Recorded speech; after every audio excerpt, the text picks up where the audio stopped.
She said my name like someone spitting poison. The first word of the voicemail pierced me like a knife, before I could even comprehend the rest. I was sitting on the couch, calmly folding a towel, when my daughter's phone vibrated on the table. The screen flashed with the recording icon, and almost automatically I pressed play. I wasn't expecting to hear anything out of the ordinary. Perhaps a hurried message to her husband, a shopping list, some triviality. But the sound that came out of the phone wasn't trivial. It was a sentence. Her voice wasn't the one she usually used with me. There was no tenderness, no respect, only calculated coldness. It was as if I weren't a mother, as if I were an obstacle. Each sentence ripped a piece of me apart, and yet I couldn't turn it off. My hands trembled, but my ears remained glued to that gentle venom, like someone watching a fire ravage their home without being able to move their feet. Her words stuck in places I didn't want to revisit. Muffled laughter, quick sentences, mentions of my name as if I were dead weight, a burden that needed to be discarded. I'd always known the impatient glances, the whispers between her and her husband when I approached. I'd always sensed the ice hidden behind the rehearsed kindness. But hearing the confirmation, raw and unvarnished, was different. It was like seeing the monster that had always lurked at the door finally enter the room. I wondered, a lump in my throat. How far will a daughter go to hurt her own mother? Doubt gnawed at me. Was this plan already in motion? Had I been blind all this time, believing in affection that never existed? Images raced through my mind. Birthdays, fake hugs, soulless gifts. Everything now seemed like a mask, a cruel performance in which I was merely a supporting character. The clock on the wall ticked away seconds with metallic clicks. Each beat felt like a shovelful of dirt being thrown over something dying inside me. I tried to convince myself that maybe I'd misunderstood, that it could be someone else. But her voice kept repeating my name. There was no room for error. It was with me against me. My breath grew shallow. My legs felt weak, as if the ground were pulling me away, pulling me into an invisible abyss. The world, once a calm routine, now became a minefield. How could I live under the same roof knowing that behind closed doors my daughter was plotting against me? How could I sit at the same table, share bread, hear the "good night, Mom," without remembering the blade hidden in those engraved words?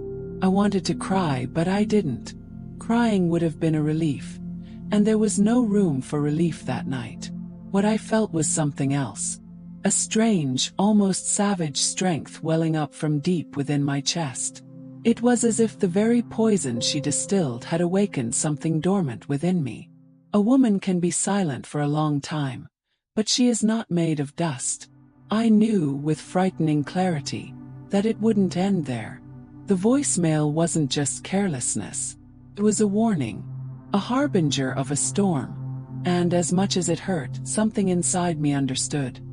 I needed to listen to the end, to hold on to every word, because a secret revealed like this doesn't just destroy bonds. It opens doors that never close again. And when the audio ended, I stood motionless, staring into space. The echo of her voice still swirled inside my head, repeating like a sentence that admits no appeal. It was in this heavy silence that the question was born, burned into my mind.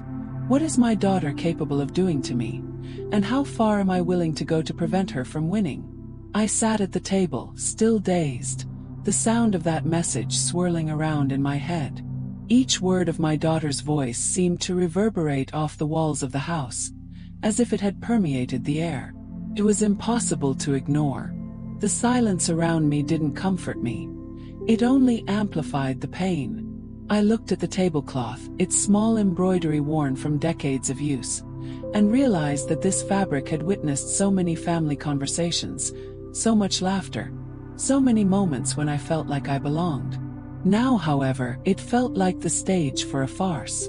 I felt like I was sitting in an empty theater, listening to a recording of a cruel rehearsal in which I was a voiceless character. I tried to convince myself that perhaps it was an exaggeration, that I might have misinterpreted, but the cold, almost calculated tone of her voice left no room for error. It wasn't a slip-up, it wasn't a misunderstanding. It was intention. And this realization weighed more heavily than any explicit betrayal. Because when someone we love hurts us secretly, it's not just the gift that bleeds, it's the entire memory that becomes tainted. The birthdays, the hugs, the advice exchanged, everything becomes suspect. How can I trust what was experienced when I now know that behind the smile there was a shadow? With each thought, a new scene formed in my mind. I remembered the time she'd look away when I'd said something simple, as if my words held no value. The impatient sighs when I took too long to reach an object in the closet. The comments disguised as jokes. "Mom, you don't understand this modern world anymore."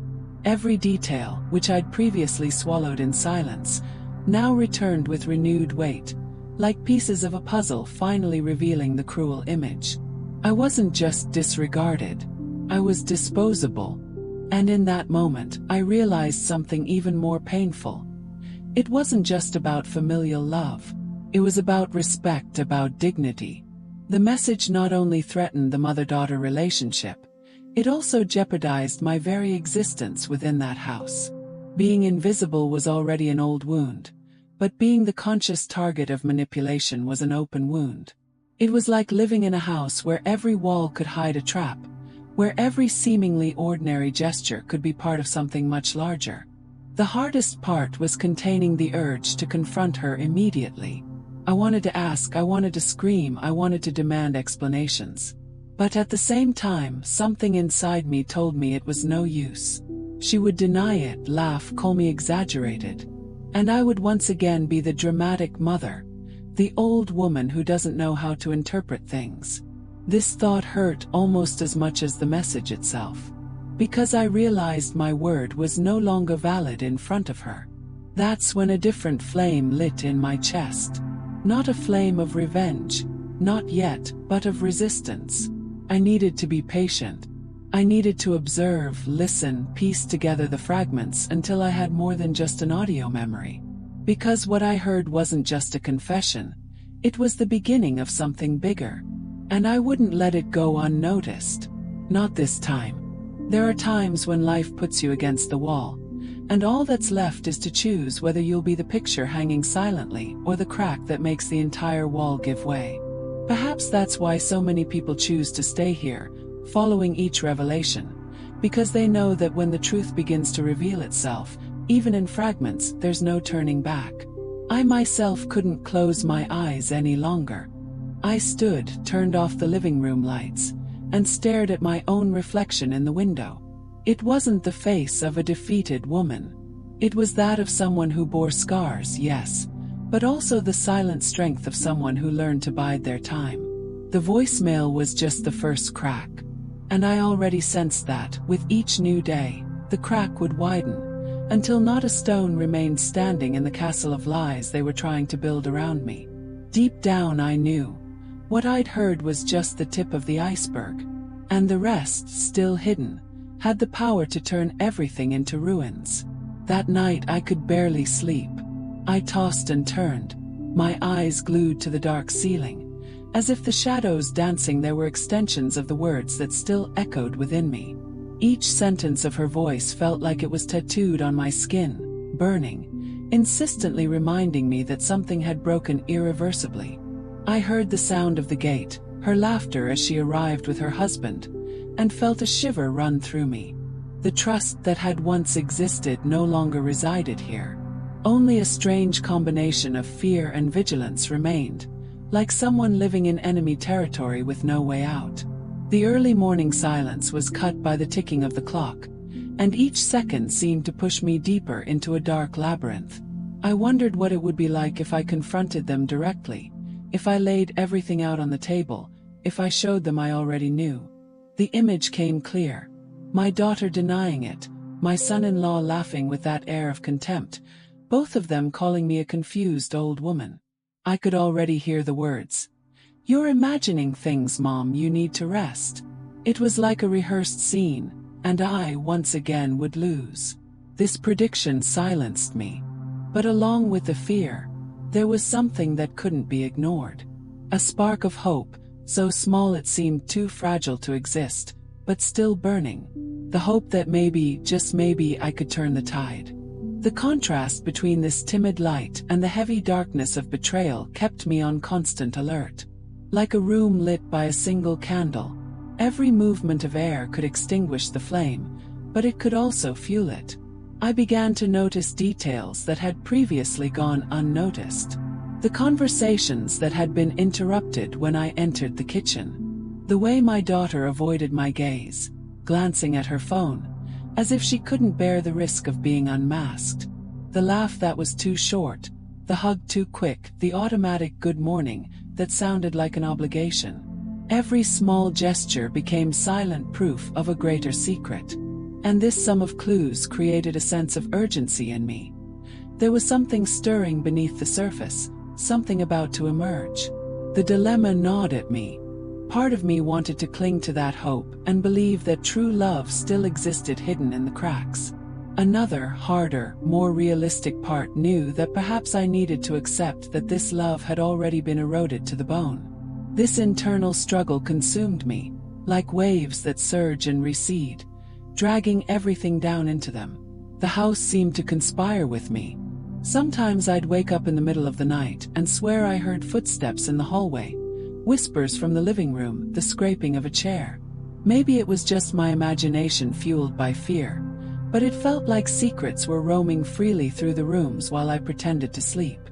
It was like living inside a theater where the other actors rehearsed behind my back, waiting for the right moment for the main play to begin.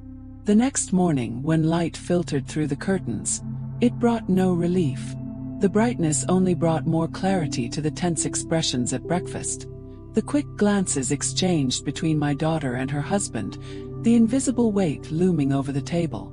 I smiled, but inside, my heart raced like someone hearing footsteps approaching in the dark. The tension didn't lessen with the day. It only transformed into another kind of silence, denser and more dangerous. And it was in that silence that I realized. The voicemail wasn't an isolated incident. It was merely the half-open door to a much larger secret. And that door, once opened, never closes again. I began to notice details like someone observing fissures in an old wall, small cracks that would previously have gone unnoticed but now betrayed the structure about to give way. The way my daughter held her coffee cup too tightly, avoiding my gaze. My son-in-law's uncomfortable silence when I entered the room. Even the sound of the door closing behind me, quickly, almost impatiently. These small scenes repeated themselves daily, transforming the house into a stage for unspoken tensions. And I, in the midst of this scenario, felt like a spectator and a victim at the same time, as if life had decided to show me the whole play without giving me the script. There were times when I tried to fool myself. I let my eyes wander to the garden, to the pots I've tended for so many years, to the flowers that insist on blooming despite my neglect. There, for a moment, I breathed as if the weight had lifted. But all it took was the clink of a glass in the kitchen, or a muffled laugh for the dark cloud to cover me again. The contrast between the fresh scent of wet earth and the coldness of that house was brutal. It was like two worlds coexisting. One reminded me that life could still flourish, the other warned me that something rotten was spreading through the roots. I've thought a lot about how love can become distorted. Like a river that was once crystal clear, slowly filling with mud. The good memories were still there, but mixed with this recent mud, impossible to separate. It's at this point that many feel the urge to support this journey, leaving a silent sign that the message touched them, because they know how cruel it is when mud covers everything and the water's shine seems to disappear. Amidst all this, I sometimes wondered if there was any shred of goodness in my daughter, some fragment that still lingered beneath the layers of ambition and contempt. It was a painful doubt, but also a human one. Perhaps she had lost herself in bad choices. Perhaps she was being manipulated. A mother's heart always seeks excuses, alternative paths to avoid facing the truth head-on. But the evidence, however fragmented, piled up like stones in my lap, weighing heavier with each passing day. On silent nights, I ran my fingers along the wood of the dining table, remembering the times when she would sit with me to study, when she was still a girl. The contrast was stark. From the girl who sought my hand to hold her pencil to the woman who now used that same hand to sign papers that excluded me. These images crashed inside me, like waves that never stop crashing against the same rock. And it was in this whirlwind of memories and suspicions that I realized something even more disturbing. The problem wasn't just what I heard in that message, but what hadn't yet been said. There were silences that spoke louder than any recorded words. Complicit glances between her and her husband, pauses laden with hidden meanings. And I knew that these silences still held revelations capable of changing everything forever. There was something curious about the way time seemed to stretch inside that house. The minutes didn't pass as they once had, light and almost imperceptible. They dragged invisible chains, heavy, laden with hidden meanings. My daughter's every gesture was an enigma. My son-in-law's every look seemed to conceal a silent sentence. And I, attentive, could no longer live without observing. It was like standing before an old painting, where every crack in the paint revealed more than the original image. I realized that fear took hold not in grand events, but in small details. A dish left carelessly in the sink, a whisper interrupted by an unexpected arrival, the rapid sound of messages typed and deleted. Fear was in all of this, seeping in like fine dust that accumulates unnoticed. And at the same time, there was a strange hope hidden in the very act of watching. The feeling that if I could just piece it together, I could transform this fragility into strength. I remember an afternoon when sunlight streamed through the curtains and streaked the room with golden hues. For a moment, the beauty of that moment took my breath away. But soon, reflected in the window, I saw the image of my daughter on the phone, laughing softly, her hand covering her mouth as if hiding more than just words. The scene was almost ironic. The light flooded the room, but the darkness was there, right beside me. This contrast repeated itself endlessly. When hope emerged, delicate as a flower insisting on blooming in the concrete, fear soon followed, crushing it with memories of the voicemail, with a certainty that something serious was afoot. This oscillation consumed me. It was like walking on a rope bridge. One firm step brought me closer to the crossing, another false step could plunge me into the abyss. And yet, something inside me was beginning to change. With each new clue, with each suspicious silence, I realized I was no longer the same quiet woman who accepted everything as fate. My heart ached, but it also hardened. The pain was real, but with it a strength I hadn't known existed was born. It was as if the very weight of betrayal pushed me forward, forced me to lift my head and see beyond the fear. There were nights when I dreamed of confrontations. I saw the scene before my closed eyes. My daughter before me, the mask falling, the truth exposed for all to see. I woke frightened, but at the same time filled with a strange energy. It was as if my subconscious itself reminded me that this secret could not remain buried. With each passing day, their silence grew louder. It was impossible not to notice. And within that muffled noise, I realized the truth was approaching, inevitable, like a storm you can feel in the wind before the first drop falls. What was still unclear was the extent of the destruction it would bring when it finally arrived. The following days were like living in a narrow hallway, the walls seeming to move ever closer. The air was heavy, and even the most ordinary sounds, the clatter of silverware against plates, the creak of ancient doors, took on a menacing tone. I found myself paying close attention to everything, as if every detail were a clue, as if the house itself were trying to tell me what was still hidden. There were moments when hope would surprise me. When the smell of bread baking in the morning filled the kitchen, I almost believed nothing had changed, that there was still warmth between us. It was a brief breath, but enough to warm my chest for a few seconds. Soon after, however, the shadow would come. My daughter would appear, her gaze averted, speaking softly on her cell phone, while her husband crossed the hallway without even saying a word to me. This duality gnawed at me. It was like walking on cold stone and suddenly touching a flame, a contrast that constantly reminded me of how trapped I was between two worlds. Sometimes I found myself sitting in the backyard, watching the trees sway. The leaves glistened in the sunlight, but the wind carried that dry sound of branches about to snap. And I wondered, how much longer could the trunk hold out before it gave in to the weight of its own fragility? This question wasn't just about the tree. It was about me, about us, about the bond that now seemed closer to breaking than to survival. And then there were the nights. The darkness transformed everything into something larger, denser. The voices I thought I heard behind doors seemed to grow louder, even when they were just street noises. My body became an antenna, picking up every vibration of danger, every change in tone in conversations. Fear would wake me before dawn, but with it came a strange determination to stay on my feet, to not let myself be reduced to the role of passive victim. This dilemma unfolded like a painting of light and shadow. At times, I saw possibilities of salvaging something, a thread of affection that could still hold me. At others, I saw only the darkness of the abyss, as if whatever was to come would erase any shred of hope. This oscillation left me exhausted, but also alert. Because, deep down, I already knew that what was hidden would not remain silent forever. The secret that began with a voice message seemed to grow inside the house, filling every space, like water seeping through invisible cracks.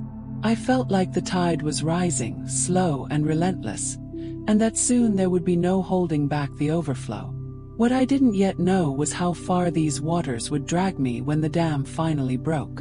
The tide I felt rising inside my house began to show clearer signs of its strength. Small consequences spread like ripples after a stone thrown into the water. The simple act of paying closer attention changed the rhythm of the days. My daughter, once so confident in her actions, began to stumble over her words, to correct herself too quickly, to laugh in moments that didn't call for laughter. Her husband, who had previously ignored me, now seemed to measure every step he took as he walked past me. It was as if they sensed I saw beyond appearances, that something inside me no longer accepted the role of shadow. These changes were subtle but revealing. At breakfast, I noticed my daughter avoiding practical matters like bills or documents, as if every word were a trap. At night, when they thought I was asleep, they spoke very softly, and the forced silence between sentences was even more revealing than any conversation. It was a game of action and reaction. The more attentive they became, the clearer it became to me that something big was afoot. I observed everything with the calm of someone assembling a puzzle. Each piece I found seemed small and disconnected, but together they formed the image of a larger plan. The contrast was evident. The effort they made to hide was proportional to the reward I received in perceiving their flaws. It was like a poorly disguised rehearsal, where the actor's haste reveals the character's truth to the audience. There was a night when the tension seemed so thick it could almost be touched. The air in the room was still, and when I met my daughter's eyes, I saw a strange glint, a quick flicker of irritation mixed with fear. It wasn't just discomfort. It was fear that I knew more than I let on. And maybe I did. With each day, with each gesture, the masks wore a little more thin. These perceptions, though silent, fueled me. It was like watching a seed grow in fertile soil. To the distracted eye, nothing happened. But beneath the earth, roots expanded, preparing for the moment to break through. This image stayed with me, reinforcing the certainty that every effort, every silence would bear fruit. Time worked in my favor, even when it seemed to oppress me. It's curious how in these situations each person finds a point of identification. Some see the pain of not being heard, others the strength that arises when learning to wait. Perhaps you, too, recognize some of this in your own story. And if so, share your reflections, because it's often in the silent exchange that we discover we're not alone in this journey. Deep down I knew. The pieces were moving silently, and soon they would no longer be just hidden fragments. The entire board was about to reveal itself, and when it did, nothing would ever be the same again. The changes I noticed in their every gesture began to morph into something larger, almost tangible. The atmosphere in the house felt charged, as if the air held secrets that couldn't be spoken aloud. Sometimes the silence was so heavy it seemed louder than any argument. I observed every detail. The way my daughter looked away when I entered the room, my husband's nervous rummaging through drawers for papers, the rush to hang up the phone when my presence was noticed.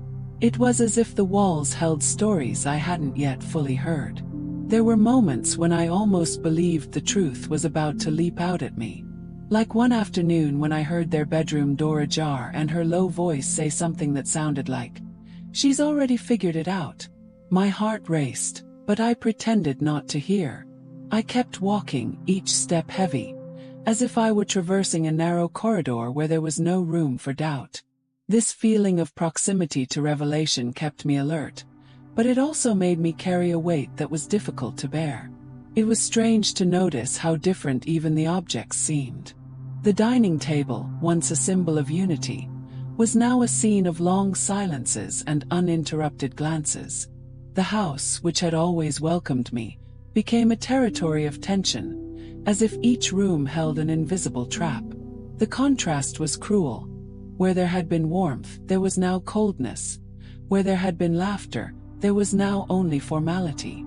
And yet, amidst this darkness, I felt glimmers of clarity. Small certainties that told me I wasn't imagining anything.